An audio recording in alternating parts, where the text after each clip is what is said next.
అరికెల గింజ తన వెనకున్న మచ్చ చూసుకోదు అన్నట్టుగా నిన్న బెంగుళూరు రేవ్ పార్టీలో దొరికిన హేమక్క చాలా చాలా రకాలుగా ఇండస్ట్రీ వాళ్ళని ఎన్నో రకాలుగా నేనే పెద్ద ముత్తైదువుని, అన్నిటికీ నేనే బాధ్యురాలిని, నేనే అందరినీ ఉద్ధరిస్తున్నాను, ప్రతి వాటిలో నేనే ఉన్నాను, ఆడవాళ్ళకి చాలా చాలా హెల్ప్ చేస్తున్నాను, ఇండస్ట్రీ వాళ్ళందరూ నా మీద ఆధారపడ్డారు, నేనే పెద్ద దిక్కుని, నేను మా అసోసియేషన్ ఎలక్షన్లో కానీ ఎక్కడ కానీ అన్నట్టుగా ఆవిడ ప్రవర్తించే తీరు చూస్తే నిజంగా బయట వాళ్ళు అబ్బో అమ్మో ఈవిడ పెద్ద నోరు మాట్లాడకూడదు అనుకునేవాడు.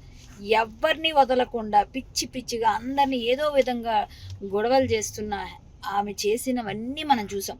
మా అసోసియేషన్లో ఆయన చేయి కొరికింది శివబాలాజీది, అంతకుముందు రాజేంద్ర ప్రసాద్ గారిని అడ్డగించింది, నా మీద కేసులు పెట్టానని చెప్పి పోలీస్ స్టేషన్స్కి వెళ్ళింది, నన్ను ఏదో ఫ్రెండ్స్తో సరదాగా పేకాడుకుంటే అది ఎవరో పట్టిస్తే అదేదో పెద్ద నేరంలాగా పేకాడావు, నువ్వు పేకాడావు, కరాటేకి వెళ్ళావు, నువ్వేం చేసావు అని మాట్లాడిన హేమక్క ఈరోజు నువ్వేం చేసావు?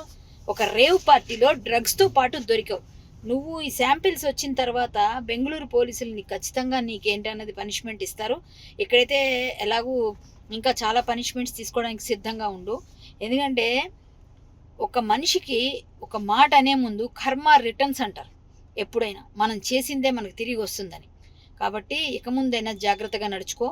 దేవుడి దయ వల్ల నీకు ఆ డ్రగ్స్తో ఏ సంబంధం లేకుండా, నీకు ఏ శాంపిల్స్లో ఎటువంటి ఇది లేకుండా నువ్వు ఉండాలని నేను మరొక్కసారి దేవుణ్ణి కోరుకుంటున్నాను.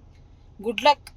ఇంకొకసారి ఎవరి మీద నూర్లు పారేసుకోకుండా ఆడవాళ్ళని అలాగా ఇలాగా అనకుండా ఉంటే బాగుంటుందని నేను కోరుకుంటూ, హేమకు అర్థమైంది ఇప్పటికైనా?